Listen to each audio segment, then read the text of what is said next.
നമസ്കാരം മക്കളെ, നമുക്ക് പഠിക്കാം.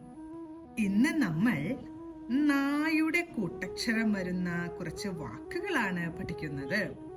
ആദ്യത്തെ വാക്ക് ഇന്ന്, അടുത്തത് അന്ന്, അടുത്തത് വന്നു, അടുത്ത വാക്ക് നിന്നു, അടുത്തത് തന്നു, അടുത്ത വാക്ക് ഇരുന്നു, ഇരുന്നു, അടുത്തത് മരുന്ന്, മരുന്ന്, അടുത്ത വാക്ക് വിരുന്ന്, വിരുന്ന്, അടുത്തത് പറന്ന്, പറന്ന്, അടുത്തത് കിടന്നു, കിടന്നു, കിടന്നു.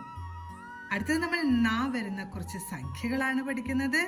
3, 13, 23, 33, 43 പറഞ്ഞുകൊണ്ട് ഓരോ വാക്കുകളും എഴുതി പഠിക്കാൻ ശ്രമിക്കണം. അടുത്ത ക്ലാസ്സിൽ കാണാം. നമസ്കാരം.